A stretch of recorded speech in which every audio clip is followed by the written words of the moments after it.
Canadá acaba de desafiar a Estados Unidos en el Ártico. Por primera vez en la historia, Ottawa toma control total de su defensa ártica, satélites propios, drones armados y datos de vigilancia que EU ahora debe solicitar. El vecino tranquilo ya no es tan tranquilo, y lo que viene podría cambiar el equilibrio del poder mundial. Si quieres estar al día con estas noticias que Estados Unidos no quiere que sepas, suscríbete ahora, dale like, comparte y comenta abajo tu opinión. Fue una advertencia pública sin precedentes proveniente del principal servicio de inteligencia de Canadá sobre una región que muchos consideran remota y vulnerable. Estados no árticos, incluida la República Popular China, buscan establecer una posición estratégica y económica en la zona. Lo que está a punto de escuchar cambiará todo lo que creías saber sobre la defensa de América del Norte. El Pentágono está en estado de shock. La cúpula de la OTAN permanece sin palabras.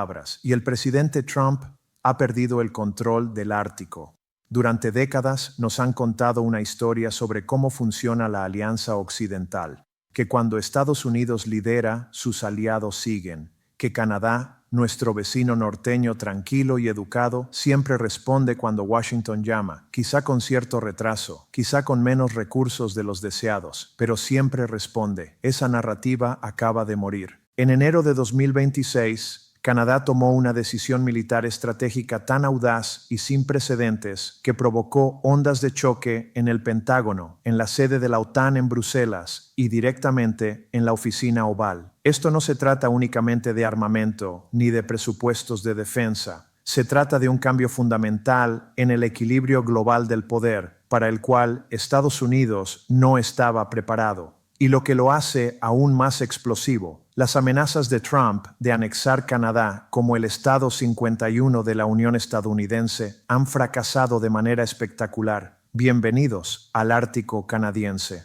una región sobre la que muchos canadienses rara vez piensan, pero que adversarios internacionales vigilan con gran atención. Hoy analizaremos la soberanía ártica y las medidas adoptadas para proteger el territorio. El ejército canadiense está sobrecargado. No hay suficientes soldados. La misión de hoy es desplegar la operación OP India 111 Charlie. Los recursos son insuficientes.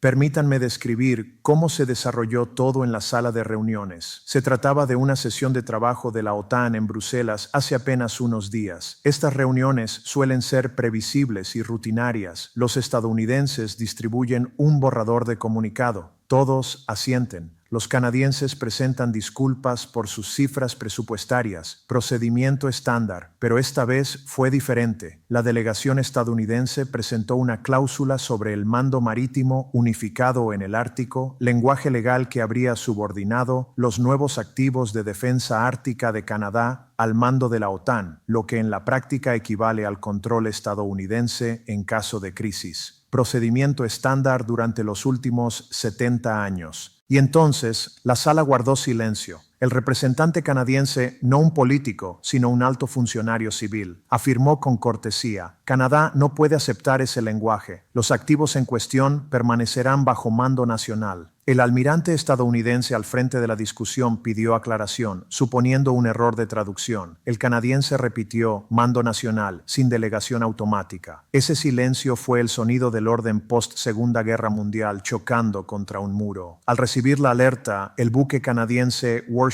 433 cobró vida. Nos encontramos a bordo del HMCS William Hall, en las altas latitudes del Ártico canadiense, un entorno remoto, imponente y muchas veces implacable. Esto es lo que Canadá acaba de presentar y por qué representa un desafío devastador para los planificadores militares estadounidenses. Primero, una red de defensa ártica independiente que mantiene el control y mando exclusivamente en manos canadienses. Cero autoridad compartida, cero doble llaves. Segundo, la adquisición inmediata de una constelación propia de satélites en órbita baja, totalmente bajo control de Ottawa, sin dependencia de sistemas estadounidenses ni integrados en la OTAN. Tercero, una flota de drones armados de largo alcance, diseñados específicamente para operaciones árticas. Y aquí está el detalle que tiene a los contratistas de defensa en Washington lanzando teléfonos por las habitaciones. Canadá no compra a Estados Unidos, se asocia con empresas europeas para la tecnología de sensores, desarrolla soluciones domésticas y mantiene toda la infraestructura de procesamiento y comando dentro del país. En esencia, construye una red independiente para el Ártico, para la cual Estados Unidos no tiene la contraseña principal. Es el equivalente a que un vecino tranquilo no solo erija una cerca, sino que contrate su propia seguridad privada y le diga a tu policía que no tiene jurisdicción en su terreno. Durante meses, Trump ha amenazado públicamente con incorporar Canadá como el Estado 51 de la Unión Estadounidense. También ha puesto su mirada sobre Groenlandia y ha sugerido el uso de la fuerza militar para expandir territorio estadounidense. La operación reciente en Venezuela reafirmó sus ambiciones árticas. Sin embargo, Trump y sus asesores cometieron un error estratégico. Las amenazas no funcionan con países que tienen alternativas. Canadá evaluó la imprevisibilidad de Trump, el caos político en Washington y las guerras comerciales iniciadas contra aliados bajo pretexto de seguridad nacional. Recordemos cuando Estados Unidos etiquetó el acero canadiense como amenaza. Evaluaron las advertencias de retirarse de la OTAN y tomaron una decisión. Depender de Estados Unidos ahora implica más riesgo que actuar de manera autónoma. No se trata solo de una decisión militar, es un terremoto psicológico. Cuando su aliado más cercano decide que eres demasiado impredecible para confiar en ti, se pierde algo que nunca se recupera. ¿Por qué importa tanto el Ártico?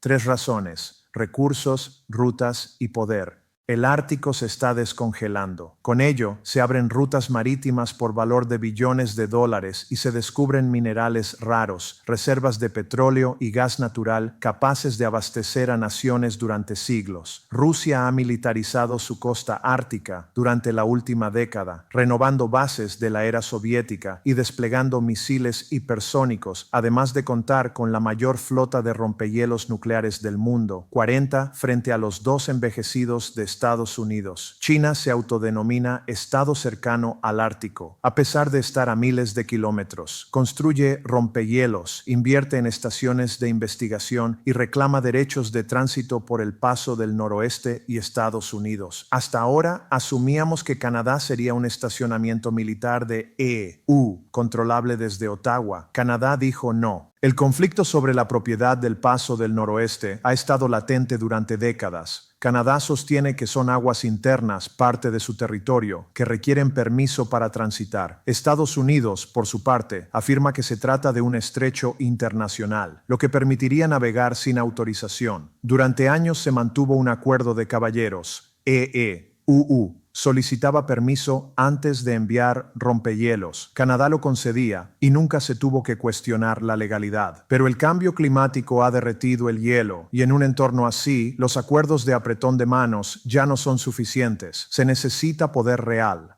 La OTAN debe desempeñar un papel más activo en la protección del Ártico. Los ministros de Asuntos Exteriores de Canadá han solicitado un enfoque reforzado. Rusia y China están colaborando. Se realizan ejercicios militares conjuntos en la región y la presión internacional exige más acción. Canadá ha adquirido ese poder tangible. Despliega redes de vigilancia bajo el hielo, fortalece su guardia costera y transforma un servicio tradicional de búsqueda y rescate en una verdadera marina soberana. Y lo hace sin depender de sistemas estadounidenses, lo que significa que Estados Unidos no puede anular decisiones en caso de crisis. Esta nueva estrategia mantiene a los generales del Pentágono en alerta constante. Durante 7 décadas, la disuasión nuclear estadounidense se ha basado en un principio: conciencia total del entorno estratégico, saber la ubicación exacta de cada amenaza en todo momento. Si un submarino ruso con capacidad nuclear se oculta bajo el hielo ártico, necesitamos saberlo ayer. Toda la postura militar global estadounidense depende de esa información. Canadá planea incrementar significativamente sus ejercicios militares en tierra, aire y mar en el Ártico, con presencia casi permanente, hasta 10 meses de entrenamiento al año, frente a los 5 o 6 meses actuales. No solo los canadienses participarán, varios aliados ya han manifestado interés en operar junto a ellos, en un momento en que Trump hablaba de anexar Canadá y tomar Groenlandia por la fuerza. Ahora Canadá se convierte en el gestor principal de los datos de vigilancia ártica. Estados Unidos tendrá que solicitar información a Ottawa para conocer la situación en su propio espacio aéreo y marítimo. Esto no es una alianza entre iguales, ni siquiera una asociación. Es dependencia. Y la dependencia no es un concepto que Estados Unidos acepte fácilmente. La situación se complica aún más dentro de la Alianza de Inteligencia Five Eyes, el acuerdo de intercambio de inteligencia más profundo de la historia entre EU, Reino Unido, Canadá, Australia y Nueva Zelanda. Hasta ahora, la premisa era que todos los miembros veían simultáneamente lo mismo. Si una estación canadiense detectaba una señal, un analista en Maryland la veía al instante. Un flujo de información constante y confiable. Pero Canadá introduce un concepto revolucionario: soberanía de los datos. La información de los nuevos sensores árticos se envía primero a Ottawa. Allí deciden qué compartir, qué ocultar y cuándo proporcionarlo a Washington. El acceso automático se convierte en acceso bajo petición. Es como cerrar parcialmente una llave de agua que antes fluía sin restricción. Para la comunidad de inteligencia estadounidense, esto equivale a perder visión en un ojo, sin posibilidad de corregirlo con simples presupuestos. El impacto económico y político también es considerable. Los contratistas de defensa estadounidenses están furiosos. Empresas como Raytheon, Lockheed Martin y Boeing tenían divisiones enteras dedicadas a lo que llaman captura canadiense.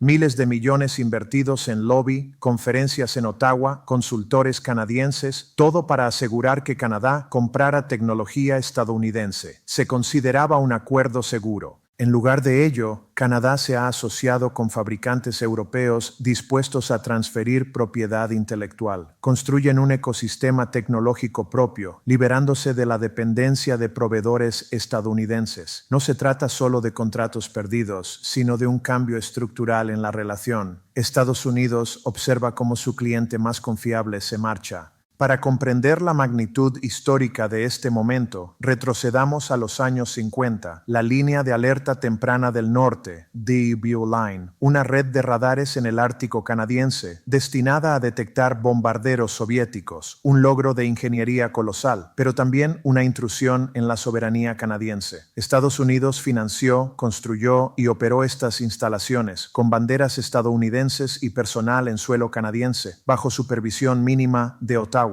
Canadá aceptó, intercambiando soberanía por seguridad frente a una amenaza existencial. Esa relación definió la dinámica. Canadá proporciona la geografía, el hardware. Por 70 años funcionó, pero Canadá observó cambios inquietantes. La inestabilidad política estadounidense, las amenazas reiteradas, las guerras comerciales contra aliados. La lección es clara: nunca más. ¿Qué sigue ahora? Primero, Estados Unidos ya ejerce presión. Se cuestionan acuerdos de cooperación. Asistencia en tarifas de madera podría reducirse, los controles fronterizos endurecerse. Segundo, la OTAN enfrenta una crisis existencial. Si Canadá exige mando soberano en su territorio, ¿qué detiene a Noruega o Turquía de hacer lo mismo? La cohesión de la alianza está en riesgo. Tercero, Rusia y China observan atentamente, ven fisuras en la Alianza Occidental y la independencia canadiense de Washington, preguntándose quién seguirá. Cuarto, la cumbre de la OTAN de 2026 será explosiva. Por primera vez, Estados Unidos podría no imponer su criterio. El significado es claro. Más allá del armamento y las tensiones diplomáticas, estamos ante el declive del dominio unilateral estadounidense en el hemisferio occidental. Durante más de un siglo, la doctrina Monroe definió que las Américas son una esfera de influencia estadounidense. Canadá acaba de desafiar esa doctrina, no con palabras, sino con miles de millones invertidos en capacidad militar soberana, y no es injustificado. Ante la imprevisibilidad estadounidense, amenazas a aliados y la política America First,